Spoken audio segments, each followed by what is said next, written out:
is at that age. Who was that kid? Where girls go wild. It's kind of a kick having this power. Yeah, put this on. Guys go crazy. And dads go nuts. I have had the most fabulous time of my life. Tony Danza. Dad, what are you doing here? She's out of control. Is this romantic or what? Rated PG. Starts Friday, April 14th at a theater near you. Hey, folks. I know you came here for something. What'd you come here for? I don't know. Was it to see the centerfold that is my co-host, Andre Joseph of AJ Epics? Was it to see what movie memorabilia jacket he might be wearing this week? Is it because you really liked his available on YouTube G.I. Joe movie? Or his many films that are available on Tubi and Amazon Prime? But I think also, in addition to all this, and me being your host, Jeff Galshot, unfinished B2, quite the character. You're here for the deep dive! At least that's what I hope you're here for. Or at least one of the reasons that I gave you many for. Andre, you know the people want to hear your quote of the week, so go for it. Angela is the boss. Because she's bitching in the kitchen. So, that's kind of the clue as to what we were talking about. We are talking about She's Out of Control, the 1989 movie that was the beginning and kind of a little bit of the end of Tony Danza's big screen career.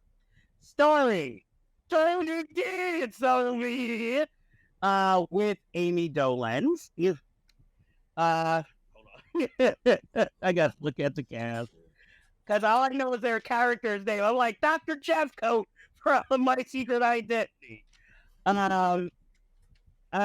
This is Andre's pick, so I'll let him explain. Why did you pick this movie, Andre? Okay, here we go. She's Out of Control, 1989.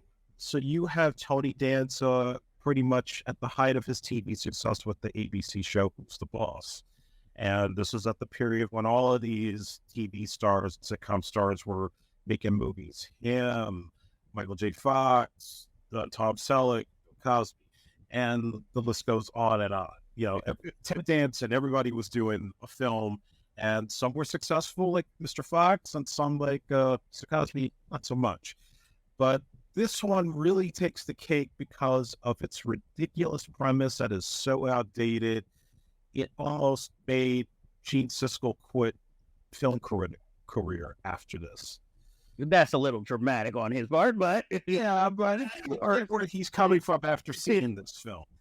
So you have Tony Danza playing Doug Simpson before The Simpsons ever came on the air. He runs a radio station that plays a lot of 50s music. And for whatever reason, this week has a whole 50s soundtrack. I don't know why. I guess in the 80s, 50s music was the thing. He has a teenage daughter and an adolescent daughter. Amy Dolenz plays a teenage daughter. She's kind of geeky and she really wants to be pretty. She wants to like be a hit with the guys, but nobody's into her. And the kid that she dates that lives next door is also kind of geeky and she's not really into him like that. So his Danza's girlfriend, played by Catherine Hicks, as Danza goes off on some work visit trip, she decides she's going to take Dolenz's character out to go for a makeover. So gets rid of the glasses, gets rid of the braces, gets hair, the clothes, and everything else. So when Danza comes back from his job, now all of a sudden his daughter's a bombshell. And that's not the kicker. Okay, now she's pretty and everything, but now she's like almost the most popular girl in the school, and she's bringing multiple different guys over left and right to date. And some of these guys are just flat out weird, flat out dangerous, you know, just all types of different personalities. And it's freaking the shit out of Danza, who doesn't know how to deal with the situation. So he turns to this, I guess, relationship or psychiatric therapist, played by Wallace Shawn. and starts following his book on basically how to deal with women, in this case, his daughter. So he starts trying to do the opposite of what you would think a protective dad would do. You know, now he's like being okay with some of the boyfriends and trying to like not be so discouraging of whatever she decides to do with them or going out too much. And little by little, that starts to backfire on his relationship with the daughter, his relationship with Catherine Hicks. And then he starts to get some good sense when Matthew Perry enters the picture as sort of like you think he's the perfect guy, like he's the popular guy in school that's going to take her out to the prom. But he realizes this guy's a little bit of a player and, you know, there's some stuff going on with him, and he decides to follow to the prom. And I'll leave it at that because I'm going to keep the ending as a separate thing that I have. Okay, yeah, I was saying. So that's the plot in a nutshell. Stan Dragnotti was the director of this film. He had done Mr. Mom, The Mail Guard 2 with Tom Hanks, and his last movie, Necessary Roughness, which one day will be a deep dive. And actually, I do like that movie. So, produced under production company Terry Weintraub, who produced all the Karate Kid films and Ocean's 11 movies. And this was, at the time, his production company. He had all this money from Columbia to do whatever he wanted. So it was this, a little Cameron movie called Listen to Me, which we'll also talk about one day because I got a gripe with that too. And none of these films were hits. There's a reason.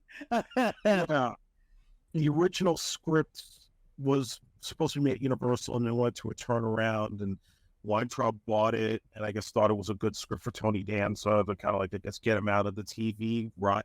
So this whole film was made as a vehicle for him to show off his comedic talents on the big screen. And my God, this movie is just, I mean, like I said, this is a film that's totally out of its time because, first of all, this girl's dating way too many guys of all different walks of life. And nothing happens on these dates, by the way. I mean, there's some craziness that goes on, especially the one boyfriend he allows to use his car for a drag race and thinks everything is okay when the guy wins, but then his shit gets crashed by a train. So like everything kind of backfires on Tony Danza, but it's just like, okay, yeah, we're over-sexualizing this girl and we're putting her with all these boyfriends and some of them are way too dangerous for her. And then you have this ending, which really bothers me because he basically is like the good guy at the end, stopping Matthew Perry from date raping his daughter during the prom. And the daughter flips out on him. What the fuck? A misunderstanding. Yeah, total misunderstanding. It's like, why are you, this is the way you can end your movie. And it's like, your father just saved you from a traumatic experience and you're going to bitch at him? Like, bitch, what are you going to do about this? You're going to call him up when you get knocked up with this guy? Maybe you're going to, what the fuck?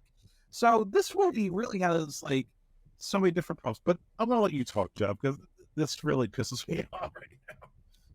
Well, for those of you who've always wanted to see the grudge match of Tony Danza versus Wallace Shawn in a fight, this is the movie for you.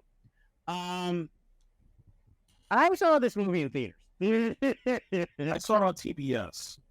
I was a Who's the Boss fan at the time. Plus, Amy Dolan's, was very cute. So I was like, I want to see this in theaters. And it was PG-13, so I could see it in theaters. The problem is, this constantly feels like it could be a TV movie easily, or it could have been a plot line on a Who's the Boss episode. Almost like just dragged along for a whole feature film. I like the whole 1950s. I think that was, I don't believe I'm analyzing this movie. I feel like, at the time, 50s was in the 80s for some odd reason. But also maybe his thinking is more of the classic 1950s kind of father thinking. And we're in the late 80s, so he has to modernize and deal with his daughter becoming, I guess, sort of a woman, on that precipice. I agree with you. Like, she is way too sexualized. And even including a scene when she comes out of the water in the bikini, and then he looks around and sees, thinks he sees all these men, looking at her, while the film shows her running in slow-mo in a bikini. Whereas Including Dustin Diamond before Saved by the Bell. before that show, before anybody knew who the hell Screech was. Rest in peace, Dustin Diamond. Yes, rest in peace. I gotta think of how to put this. First of all, it has a very racist scene with Todd Bridges. Oh God, yeah. Where he delivers the water, but Tony Danza thinks he's there to date his daughter. And now he's let all these punk rock looking guys come in. And then this guy comes in and he's like, hey, I marched in the civil rights movement, but you still apparently have a problem with her dating him. Yet you let, band members who look like they're from Mohr into your house. And it's just like, okay. And again, another TV star at the time cameo in the film. Then you have a drag race between, I think the character's name is Joey. And freaking cousin Oliver from the Brady Bunch. I am a fan of Dana Ashbrook because of Twin Peaks. Yeah. So I was excited to see him in this film. But why does he always star or co-star in television that's making movies that are horrible? Because he was also in Ghost Dance. So, it's like, this is not the movies you want to have in your resume. And at least out of all her suitors, he is the best looking throughout the film, which is why she has the longest relationship. This is the second time I think I remember seeing Matthew Perry in a movie at the time, because I remember him from A Night with Jimmy Reardon with River Phoenix. So this was about face because he played a dork there, and here he's playing like the ladies' man, the clean-cut ladies' man. Basically, if you put Rob Lowe and Andrew McCarthy in one body, that's the type of character he's playing in this movie. And the crazy thing is, his character is identical to the character he played in a TV movie called Dance Till Dawn that aired on NBC. It had all these I remember actors, and I felt like they could have been in the same universe. Like he was playing the same guy. He has like almost the same identical prom outfit. It's like, did they just watch that movie and say, "Oh yeah, we'll get this guy because he looks like he could be a date rapist"? Who date rapes Christina Applegate in that movie, even though he was more the quiet boyfriend there. Like I said, this movie, it's like Tony Danza is not a bad actor. I want to just say that, but I think the thing is he's sort of like Mark Harmon. He's not quite that interesting an actor that you want to see cinematically lead a film. Because, you want to feel sorry for him. You this is a dad's worst nightmare type of film. But it feels like it also could have been made in the 50s or 60s. The way, kind of how stereotypical the jokes are almost throughout the film. And, the bright spot, like I said, and, okay, since we're analyzing, you might notice that at the beginning of the film, when everything is right, PlayStation is doing well. But as he more focuses on his daughter's problem, the ratings sink. So, and then once we get at this ending that you hate, which has one of the greatest fights we never see, him versus Wallace Shawn. Now, that should have been a fucking movie. No. I'm like, so you're an ex-boxer from Brooklyn fighting. You're right, playing a therapist in a movie. Now, if we made this movie today, you definitely see it. If this movie was made today, he would have been dead when he fell out the window. I don't think so. I still think you could get away with, I've got this bad neck injury. It was one of the first time I remember seeing Catherine Hicks on the big screen, because I didn't see Child's Play till it was on television. So, and I did watch Seventh Heaven for her, so, she was quite cute in this film. I have to say, though, other than Dr. Jeffcoat, who is Derek McGrath, I have to give it up to my man Dick O'Neill, who played Catherine Hicks' father, who I remember from many things, but also, I don't know if you remember, Stephen Day Cannell used to have series that would come on at 11:30 at night, and there was one where a judge was like a vigilante who go undercover. Oh, Hardcastle and McCormick. No, it's not Hardcastle and McCormick. Really? Yeah, it's like something Night. I don't remember the exact title of it. Guys, you can look it up. but I remember him being like the old school guy who was a bar owner who helped him like take down these vehicles. So ever since I watched that show, I always liked him, and I like those type of characters in movies.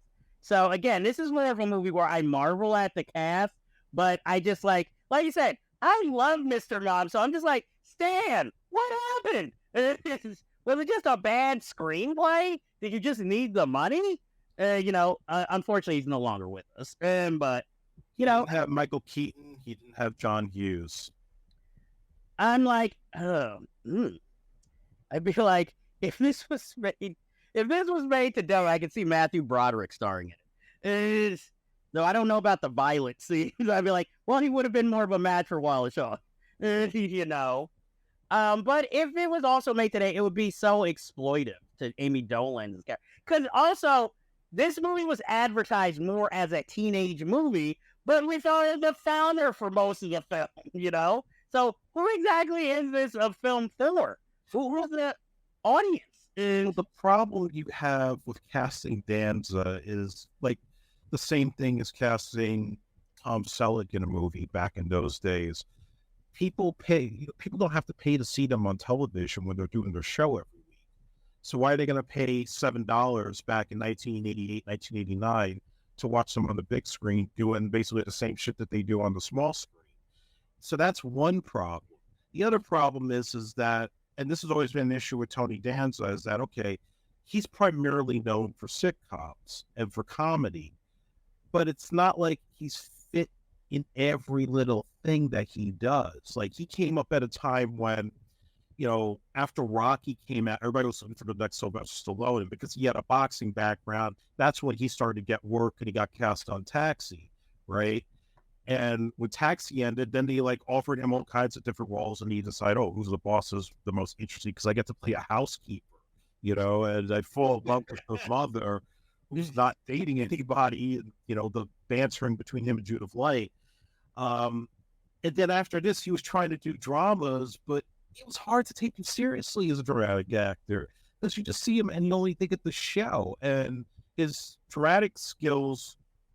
There's like a cap where he can't really be versatile or deep or even intense. He's just still kind of like he's trying to be this Brooklyn tough guy thing, but it's not serious enough that, I get blown away by his performance. So what he's doing in She's Out of Control is the same shit he's doing at Who's the Boss, just with a bigger camera and more money. And Catherine Hicks resembles Judith Light. And yeah, she definitely does in this film. I would actually suggest there is one movie Tony Danza works in, and he's the lead. I don't know if any of you can find it. It's called The Girl Gets Moe. It was one of these HBO, low budget, quirky crime thriller action movies, and he plays the lead. He plays a mobster who falls in love with a girl, and his best friend goes out with the girl's sister and accidentally kills her. Then the girl seeks revenge after they try to get rid of the body. I know the premise doesn't sound the best, but he's actually good in it. But again, it's not relying on him to play the same type of character, and it's a comedy that lets him at least stretch a little. Because my memory of Tony Danza was he was the first sitcom character I remember having a tattoo. On Taxi. And I have some goodwill for Tony Danza because I actually sometimes like him in some roles. But this wasn't it. And I don't think no matter which actor you cast at the time, it would have worked. Because one thing I'll give Tom Selleck, on Magnum P.I. it was mostly, action and serious. At least when he started doing a big screen career, he tried to be a little more comedic. But like you said, when She's Out of Control, it's Tony Danza playing the big screen version of Who's the Boss, Tony Danza. And so that also didn't help. And, even when I saw the film, I felt like this will be a film that's in and out of theaters very quick. Because it feels, it's directed like a commercial. There's so many quick shots and editing and zooms, especially when she gets the makeover. It's this is come on, slow some of the shots down. You have the cliche of going to the hairdresser and they don't really pay attention to you or don't know you because you're not hip enough, and it's just And, you know, as I get older, I notice in teen films, like half the time, the teenagers are insufferable.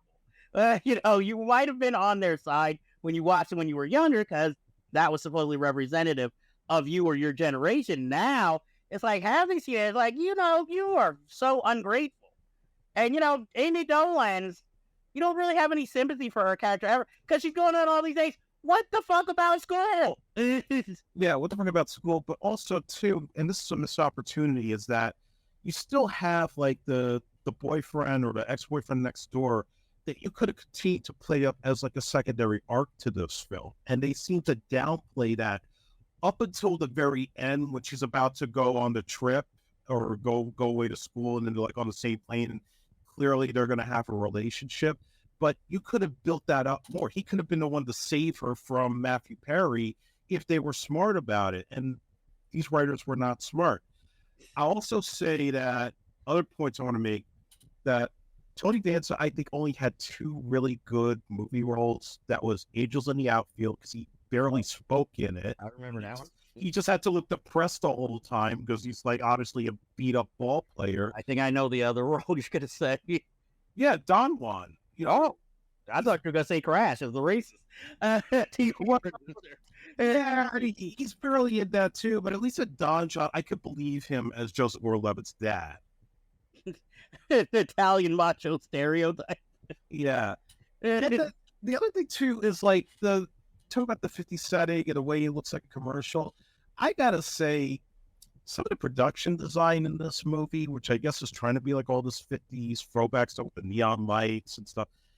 You remember that 80s PSA where it's like being original and you got the girl on the skateboard, and, you know, like beat up the guy. That's what that reminded me of. It looked like they did a lot of drugs and they just shot this thing. And now, a very important message. Getting into drugs and being high is a stupid thing to do. Being original and take a stand. You're free to say no. Let a friend put you in. Taking drugs, you got a right to say no. It looks like the set designer from Saved by the Bell had a lot to do with Yeah, it did. you know, my thing when it comes to Tony Danza, I always look at the roles Anthony LaPaglia played, and I feel like Tony Danza watches in jealousy. Like, I could have did that, and I'm not Australian. So, you know, it's like he must have been crying watching 29th Street with Danny Aiello. Oh, God. Like, he's like, you got every Italian but me. I bring Star Factor to the table. You know. And who's the boss's ratings went down after this movie came out? Yeah, because they watched the movie. You know. They want to say it's because the kids got old. That's not true. I'm like, look, they would have still tuned in for Alyssa Milano. Danny Pantaro just stayed the same size. You know. And the only thing missing from this is the Mona character. You know. Yes. And then at the end, his adolescent daughter now becomes the new Amy Dolan. And, you know, so here we go again. You could have thrown Estelle Getty as like the Mona part in this movie. She was too busy doing stuff for My Mom Will. She looked at it, she's out of control. Don't give me this shit, I'll go to the other Italian.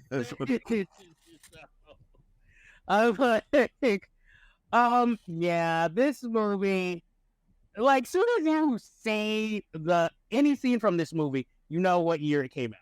And it's, I say this is a movie, I wouldn't recommend it, but it's an interesting artifact of the past.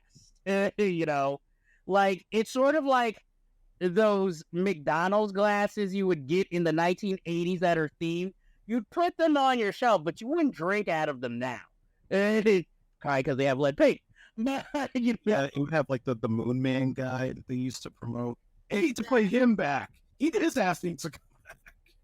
Well, all you have to... Why are we celebrating Rivers' birthday? Bring back the Moon guy. Well, the Moon guy, they can't bring back, even though the actor who played him took a picture of himself in the suit for the anniversary of the Moon Man. But I don't think they can. I don't think McDonald's even owns the rights to Really? I don't think they do. Whoever wrote the song, well, ripped off the Mac and somehow put McDonald's lyrics in it. Maybe that's why that copyright, because of that song, they can't bring back the Moon Man. Hey, a video game back then? I don't know. I know they still have it at one of those McDonald's, though. They still show them. Hey, you don't want a purple milkshake? If you want a moon milkshake instead? Yeah. That shit was cool back then. Forget that. What about my man, the Hamburglar? He don't get no fucking shout out. Well, the Hamburglar, like, they had to get rid of him because he represented black people going to jail. Why? He was a redhead, cycling face kid. The real threat to America. He was a POC. Well, what about Polly, I don't even know what her whole name is. You don't even see her. You don't see any of those assholes. Hey, I'm all for the chicken McNuggets to remind us that we're eating animals. And I don't think Ronald gets any play either. He scares too many kids. well, also, you can't recreate that voice from the original Ronald. And people are afraid of clowns all of a sudden. So, Dude, he won a Razzie Award for backing me. and what's worse, it wasn't even the original. Well, it's like the original can't even celebrate. Well, at least I got some kind of award. They don't even show they still want you to give to Ronald McDonald House, but they don't have the commercials of Ronald McDonald scaring the children. You don't make money. Maybe that's how this movie could have been a success. Just have a McDonald's tie-in. No, they were like, we're gonna wait for Sinbad to make a movie without. Hello, Wendy's. How did you not get in on this? Where's Rogers? They never had a movie, and you're named after a movie star. Dave Thomas had too much integrity. Yeah, okay. He named the restaurant after his daughter. This shit's fresh. And apparently beefy. So, with the best fries. The best fries straight out of the oven. That shit's not frozen. I would just ask that question. Why didn't more fast food brands try to produce movies? I'm trying to think, because wasn't there like a whole McDonald's with Batman Returns? Oh, did Burger King ever kind of produce? I'm not saying getting them movie merchandise. I'm saying actually, hey, we're gonna pay for half your budget, but you gotta have all these scenes in it. Because the only other one I remember from McDonald's, Bye Bye Birdie. I was gonna say that, yeah. All the scenes in McDonald's. Yeah, they're like, you know what? We're gonna go for a dramedy about parenting. We already did the sci-fi route, so I felt like McDonald's should have paid for the movie Black Belt Jones when he gets off the phone and he tells all his dudes, "Hey, let's go to McDonald's, man! Yeah, McDonald's, motherfucker!" Arby's should have produced Follow That Bird. Yeah, I could see that. At the time they did not have a chicken sandwich; they were all about beef. And it's another movie. Hey, guess what we give what we give the Bluebird? We throw him Arby's. Hey, Maria, in our quest to get a Big Bird, this is a road film that sure made me hungry. Let's stop at Arby's. McDonald's has so many black people in their commercials. They could fund a fucking studio if they wanted to for black films. They could own Tubi. That's true. Why fucks? But instead, they were like, let's make Mac and Me that has no black people in it. Which I think the one time we're thankful for not being in a movie like, thank you. But we have an alcoholic alien. Well, hey, if they really wanted to be racist, it would have been a black cop who shot the kid in the wheelchair. You're like, we are focusing on reverse racism here. That's the real message of that film. See? We're really helping this Mac and Me remake. When you can actually reverse the kid in the wheelchair with the black dude from Boys in the Hood in the wheelchair and make the same movie. Hey, he's still alive. No, the two gangsters of Boys in the Hood are not. that I saw on YouTube. The one they thought was Chris Tucker. Hey, I am like, you know what? Put Tony Danza in this Mac and Me remake. He can play the government agent trying to hunt the alien down. But he can't crack a single joke. Yes, he has to play it straight. Like Aislinn Albert, be more menacing, in the background with his looks. And Hey, let's top it up. Can we bring back the ape from Going Ape just to be around so he can not crack a joke? hey, many people followed in Tony Danza's Going Ape adventures. Look at Matthew. I was gonna say Matthew Perry. Look at Matt LeBlanc with Ed. And You know why this guy didn't have a traumatic career? Because he refused to be a man in the moon. Because he didn't like Andy Kaufman. So it's like, fuck that. Everybody else could do it for Taxi and not look like they aged 20 years. But no, I want to still look like I was, from Who's the Boss in 84. I'm like, so let me get this straight. You turned down Man on the Moon, but you said yes to She's Out of Control. Yeah, what the hell? And you said yes to Going Ape. It's like, you got some weird sense of artistic integrity. And in a talk show, which didn't last very long, wasn't it? Which replaced Wayne Brady, who had bigger ratings and won a daytime Emmy. Yeah. And let's not forget, Tony Danza, infamous friend of Tupac, supposedly. That's what he claims. The stories with that. Yeah, hey, he wanted that rap career. He said he was down with Tupac. That's what this movie needed. It needed Digital Underground on the soundtrack. Well, at least it would have been noteworthy with that, instead of You Really Got Me constantly playing. Yeah, play some 50 music and then it just like kind of dives into that song that was in Nothing But Trouble. So I'm just wondering if Tupac ever saw She's Out of Control. He was like, it was in the script. It wasn't me. I'm just like, yeah, okay. California. Could you see this being remade? Man, If it got remade today, it probably would be a Netflix movie, and you would have to sensitize the shit out of it. She would have to date basically the entire culture of America. It wouldn't just be a bunch of white dudes from different. Yeah, it's the black dude, Asian dude, Hispanic dude. Maybe she even tries like a lesbian, just to try it out, and you don't cast Tony Danza. Maybe you get like John Hamm. I was going to actually suggest Ryan Reynolds. Yeah, they wouldn't be as fun though. That you would expect that. Okay, Jason Bateman. That would be typical Jason Bateman. Well, I can't say Charlie Day because you'd expect him, because all his roles he overreacts. And I'm like, you gotta think of somebody who's a little more straight-laced, who you wouldn't expect to go, crazy or ridiculous. Dave Bautista. Soon as they open the door, they'd be afraid of him. I'm like, never mind. You'd have to take somebody like what was the guy who starred? He was the Middle Eastern guy who was that movie with Dave Bautista as the Kunami. I can't pronounce it, but I know. Yeah, now him starring, and get one of the teen stars of a Netflix drama to play his daughter. Mm-hmm. Trying to think. Who else could be cast? You could cameo Tony Danza in it. Yes, what the grandfather, the Dick O'Neill part, or he could be the therapist. Yeah, but you take therapist from a Brooklyn guy. That is.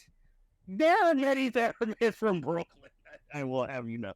But I say Rachel Lee Cook plays the lead's girlfriend, who gives the makeover, calling back to She's All That. That would be kind of cool.